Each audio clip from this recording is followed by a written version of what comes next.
Join thousands of other smart business owners who have finally realized review sites, daily deal sites, and pay-per-click ads are just too expensive and simply don't work. They have learned the power of becoming a Scout Puppy local trusted merchant and are being rewarded with new customers and solid steady growth for their small business. The experts at Scout Puppy build you a powerful one-page standalone website on steroids hosted on their platform. It includes all content writing, paired with over 40 strong keywords, pictures of your small business, a video, links back to your existing company website or social media, and contact info. They then submit your website to over 200 search engines, giving you maximum exposure to receive tons of free organic traffic and new customers. All of this for just $89 a month, no contracts. Go to scoutpuppy.com and click Add Your Business to sign up today. And on the checkout page, our savvy listeners get a 50% discount for the first month. Enter SBR50. Savvy Business Radio, drawing out the best from our guests with our host, Christina Nichman. Former attorney Eric Ersher built a thriving broth company, Zoup, and shares today best practices and tips for building a prosperous business. Find out more about Zoup at zoupbroth.com. Hi, Eric. Welcome to Savvy Business Radio. How are you today? I'm good. It's great to be with you, Christina. Aw, you betcha. I was so excited when Heather reached out to me because you guys have done amazing things bringing quality gourmet soup and broth to the world with Zoup. You're based in Michigan and you've exploded in your businesses. You're now in 4,500 stores across the country, bringing healthy soups to everyone. And just last night, I felt so wrecked. I think I was starting to come down with something. I went and got some broth around the corner. There's times where having a great cup of broth is so important. But I want you to share, how did this whole come about for you? How did you come to creating Zoup? Great. Yeah, sure. Well, I was in the spice business a long time ago, and we were selling spices to small restaurant chains, and one of those restaurant chains wanted us to make for them a ready-to-use soup. And we wanted to grow the business, so we leased what was formerly the kitchen of a closed-down General Motors auto plant. And we built out a small commissary, and we started making soup for this particular customer. Over time, we developed our own soups, certainly not the quality that Zoup is known for today. We competed on price, but it got us into a lot of back doors of restaurants. And we started seeing what kind of soup they were serving, and it really seemed as if soup was an afterthought, a way to reduce their food costs by using leftover ingredients, or they were serving soup of similar quality to that which we were selling back then. So we started asking around, and the consensus was clear that good soup, really good soup, was hard to find. The other thing that was kind of interesting was that when people found out we were in the soup business, they would very often want to share recipes and stories of growing up, their grandmother travels. And it occurred to us that soup, unlike any other food category, seemed to, for many people, elicit thoughts of comfort and warmth and well-being. And that was the inspiration behind creating the Zoup brand. We opened our first soup restaurant, as you know, it's called Zoup, in Southfield, Michigan in 1998. And people loved it. And so we continued to grow. About 5 years later, we started franchising. And as we sit today, we have about 90 restaurants open across the northern half of the United States and Ontario. That's awesome. And I like that you mentioned that because it does bring about, like, grandma's soup, you're feeling sick and she comes up with some chicken broth for you. So it does bring down home feeling of ma and grandma and being taken care of. And it's funny you mentioned that a lot of restaurants would use soup as an afterthought and just throw all the leftover ingredients, because my dad was a chef, worked at Marriott in DC. And when on the weekend, if we had extra food in the refrigerator, he would just grab all of it, throw it into some pot and make some soup. Right. It's really common. And frankly, it's smart. It's good. Yeah. It's good business. However, soup as a category deserved better. And so after being in that business for probably 15 years and running soup restaurants and helping franchisees to grow their business and to be successfully employed, we recognized, and frankly, our customers clued us in as well, that there was not on grocery store shelves a broth that was good enough to drink. And so we went out and we tasted them all, and there really weren't. So that inspired us. So we went out and developed our own recipe. Granted, it took about a year and a half, but developed our own recipe for chicken broth. And what we saw as the opportunity is as we looked across the soup aisle, and in particular in the broth section, there was no one in the super premium category. And there were none that were good enough to drink. And so after a lot of trial and error and a lot of side-by-side taste tests, we came to market. And it's interesting because at first it was, I think, $5.99, $6.99 in that range. And people just, buyers in particular were like, no one's gonna spend that for broth. Yeah. But slowly but steadily, the market has absolutely changed. And after the first couple of years, we don't even hear price objections anymore. Yeah. The other thing that we do, and we've always done from the beginning, is we do side-by-side taste tests. So when we're going to call on a buyer, we always find out what their most popular broth is. We find out from the guy in the grocery aisle what they sell the most of, and then we do a side-by-side, and they are always blown away. Yeah. And that's true. I mean, I've been told recently with my thyroid issues in the past to use a lot of bone broth. And I buy that. I'm like, I don't really like them. I'll throw them in with something else, but I don't want to drink it. And it's great to have an option. Now, did you realize using certain ingredients that were more organic? What really worked for you guys that made you stand apart from other broths? What really worked for us is that we've been in the soup business for 20 years. And as we look across brands, we are the only company, the only brands, the only people who are eyeball to eyeball, face to face, selling 1 million bowls of soup to real live customers every 2 weeks. And that has given us a positioning and an insight and relationships and know-how that you just can't otherwise come by. So that's really what helped us to create a differentiated product. And the reality is we didn't go into this thinking or believing that the world needed another chicken broth. Yeah. However, we were passionate about what we were pursuing, and we were passionate about creating a chicken broth that was, in fact, good enough to drink. And one of the cool things about it is that, we're not trying to change the world and educate people. We don't have the budget to change people's behavior. And the reality is that people cook with broth. Yeah.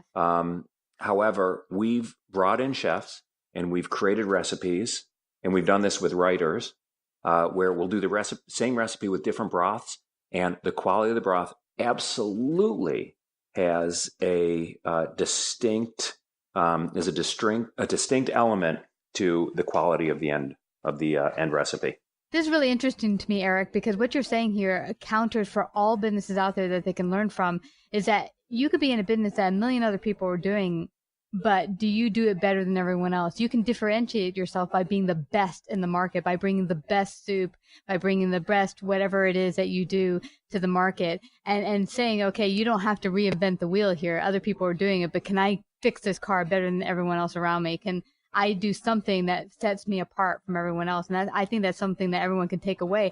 Now, this is for you, Zoupisms is something that you live by. It's something that's really targeted in your company, that is a culture and that you live by. Share that with everyone. Sure. Well, we believe in a positive and a deliberate culture. And we know and have known for a very long time that no matter what, a culture will develop. And whether it is a culture that serves the long-term goals of the business or the brand is questionable. Most likely when we as leaders and managers don't have a hand in shaping the culture, very often by default, it'll end up being a culture of the loudest person, the strongest personality, the person that's been there the longest. And that isn't necessarily in alignment with what we're trying to achieve. So at the very beginning of our business, we hired a consultant, and he helped us to discover our core values. And thereafter, doing a bunch of orientations, which is meeting with new employees and frontline employees and supplementing our training, we developed our Zoupisms. And Zoupisms are really sort of our operating principles. They pick up where training leaves off. And they help people to do that which I really think they want to do, which is to be successful.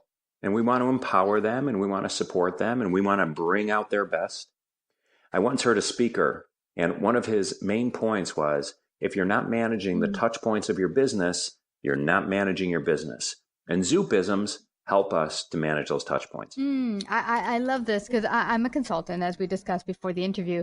And so much of the businesses I go into to help, I think they know what's going on and have a touch point on their business, but sometimes they're so far removed from the inner workings of what's going on in their business that it's a total disconnect between the people working for them, the operations, and the actual people who started the company, run the company, the founders. And it's, my job to kind of bridge everyone together to have them see to get us all on the same page and then get us working in a way that moves them forward.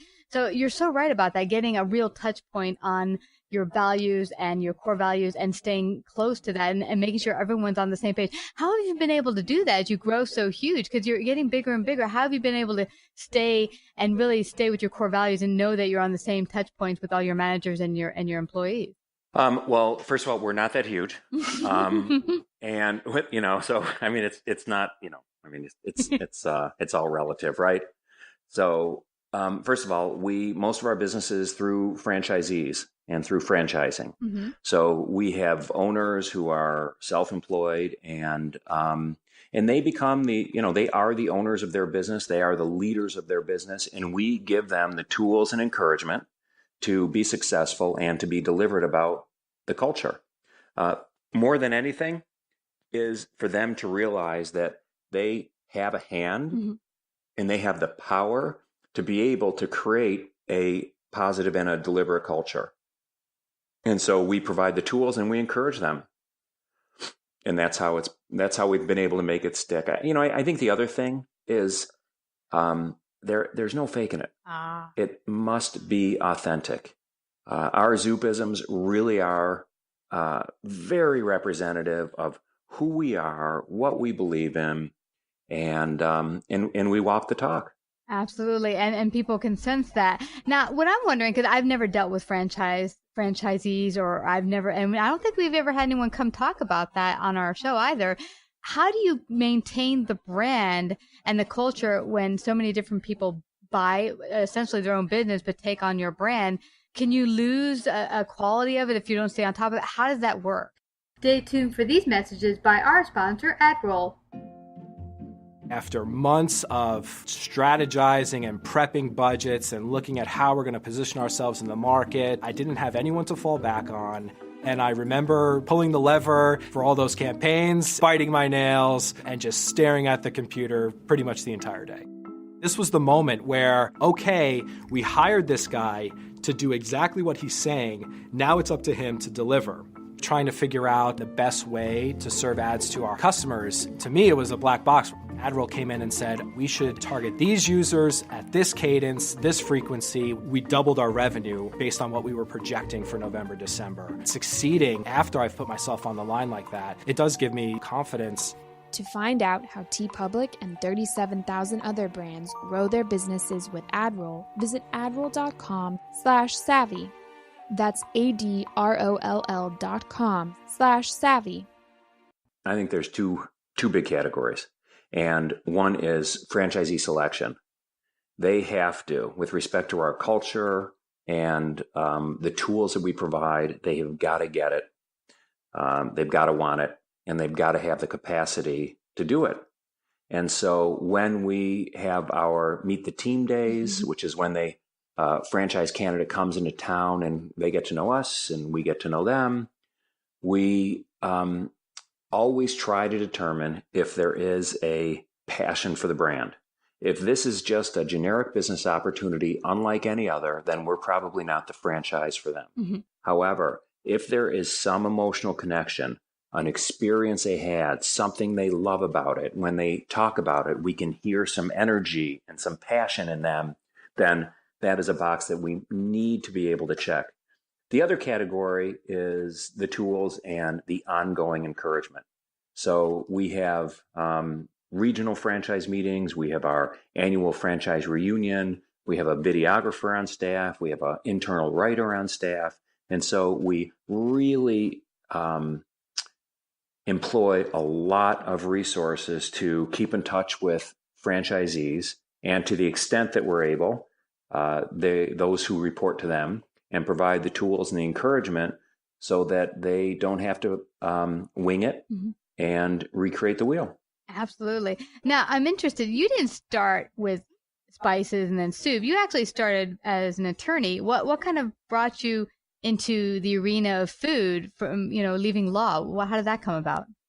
I was an attorney. I joke, for like 8 minutes. It was actually a little bit longer, but it was not a good fit for me, and I was not a good fit for it. I think that I was never going to excel in the field, and an opportunity presented itself to join my cousin in a spice business, and it was a teeny tiny little company, and that was the foundation. That's what we started with, and I felt that I just wanted an opportunity.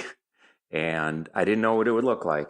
I didn't know how it would play out, but I wanted to be in business, and I knew it was the time. And so it was certainly not linear, from cleaning restaurant ventilation systems to going to law school and being an attorney to selling spices to now being in the franchise business and the broth business.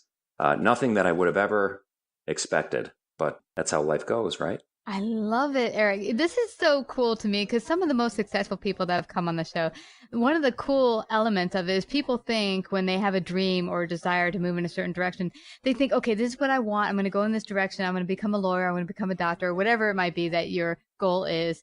And then sometimes you'll get there and you're like, whoa, this is so not me. I don't want this. This doesn't fit my gifts, my talents, whatever I can give to the world. And if you're open like you were and flexible, you start to realize, where could I be? Where could I greater serve the world? And it doesn't always look like you think. Like, we had a guy on a couple of years ago who was an actor, and he's like, these parts I'm getting because he looked kind of dark were really bad guys. He's like, I don't want to play these bad guys anymore. So he got a role to play Jesus, and he was kind of like, I don't know if I want to do that because that might typecast me. But doors opened up they would have never expected by taking that one step. And I think that's interesting for you, taking the one step. It's not linear. That's the thing about success. It's kind of all over the place sometimes, but the end result, if you're flexible, can be pretty amazing. Well, I think if you're Jesus, it's probably easier to open doors. I also recently had an experience with a candidate for a franchise support position who was going to move from Wisconsin. And really bright, insightful young guy. And he said, it sounds cool. It sounds good, but, how do I know if it's the right thing to do? And how do I know if it's the right time? And I thought that was a great question. And the only thing that I could share with him was, it started with, I don't know. However, it ended with, instincts, listen to your gut, and we got to move forward. Mm-hmm. Yeah. Sometimes the best time is today. Yeah. You're waiting. Like sometimes my old friends will say, well, I'm just waiting to read the next book or go to the next lecture. And sometimes just putting one step in front of the other, whatever that action is, it could be a really small action moving you forward. Could be the next thing that opens up the next door and the next door and the next door. Because often we're not given the whole picture of how things are going to turn out. So by taking the little steps forward oh my gosh, a year, 2 years, 5 years from now, like, how did I ever get here?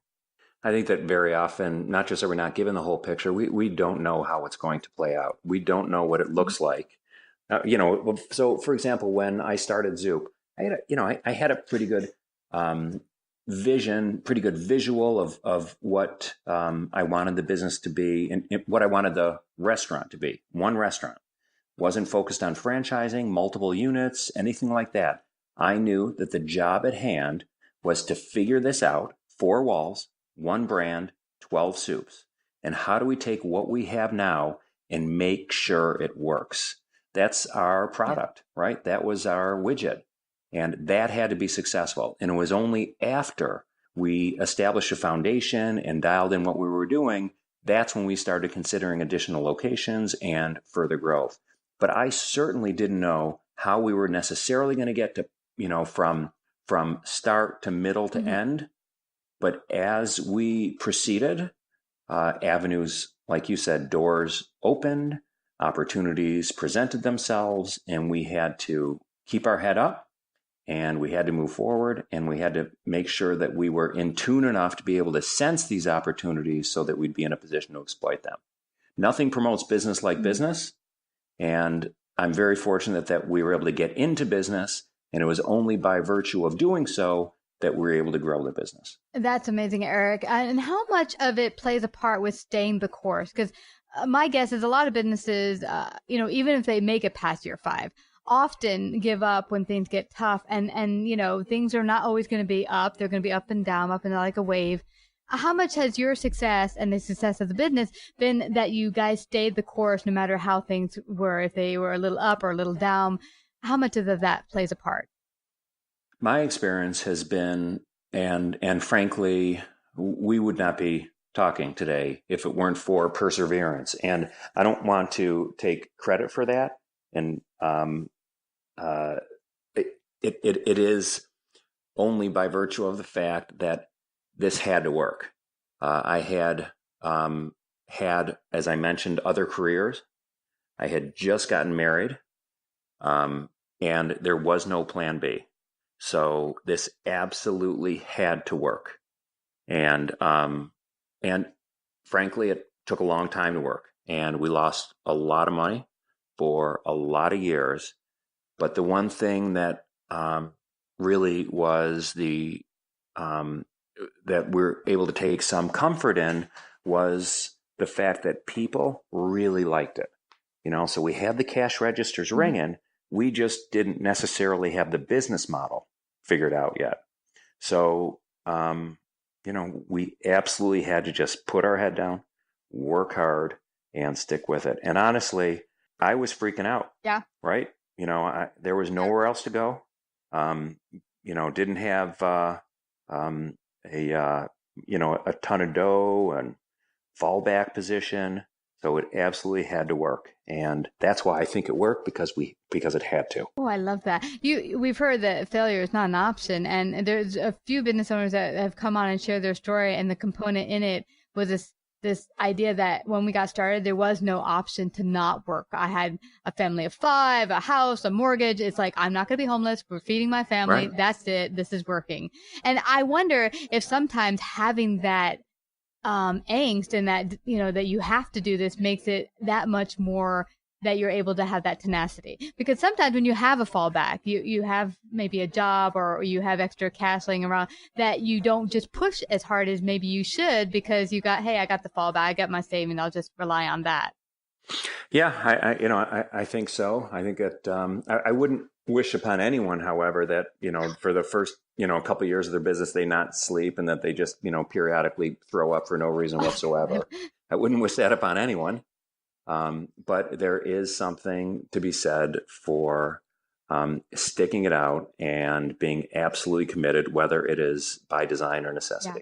Yeah. And tell me, Eric, what was, for the first 5 years out of the gate, what was your greatest aha or lesson you took away from business?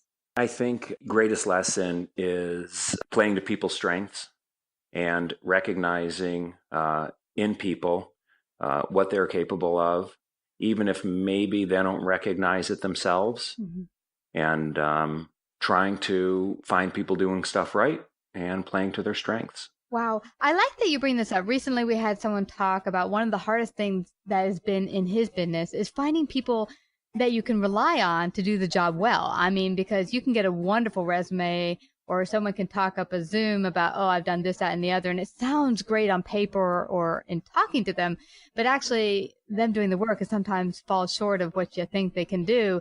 And then sometimes it just requires that you really just pull out and give them the tools to bring them to that spot. Do you have any suggestion for business owners who are trying to find that good fit for employees, or how to build that talent?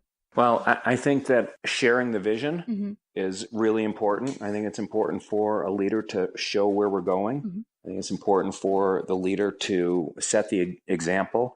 I once heard an expression that a leader doesn't deliver the message, a leader is the message. So I think it absolutely starts with leadership. And I think that creating a strong, positive, and deliberate culture is incredibly important. And then really investing time in your people and knowing them, seeing in them where their passion comes out, and then trying to put them in that place that they are seemingly, organically, genetically here to do. I love that. And I've talked about one boss of mine in the past that did just that. He was awesome at taking a person, saying, here's where I see your greatest gifts and talents, and then using that in the company. It was fabulous. I've never witnessed it since or before.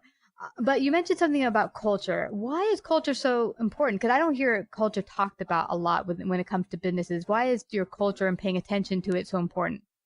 Well, as I may have mentioned, a culture will develop, and if it just sort of happens on its own without our influence in shaping it, it may not be in our best long-term interest or the best long-term interest of the business. Also, in a business like ours, and I think most businesses, but certainly in a business like ours, where there is as much frontline interaction with frontline team members and guests, having the ability, and I believe it's through culture, to influence favorably those interactions is a huge asset for the business.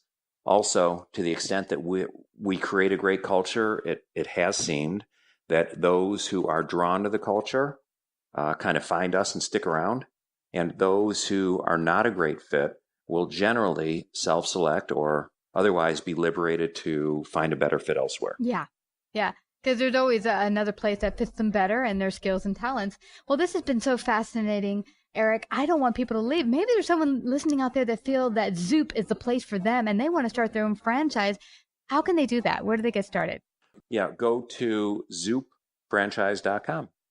Zoupfranchise.com. And if they're listening and they want to get a soup today, regardless of what state they're in, are they in all 50 states? Where can they go look for it? Can they buy it online? Zoup is in the Zoup restaurants are northern half the U.S. and Ontario. Okay. And our locations are listed at zoup.com. And then Zoup Broth is sold across the U.S. in most major grocery stores.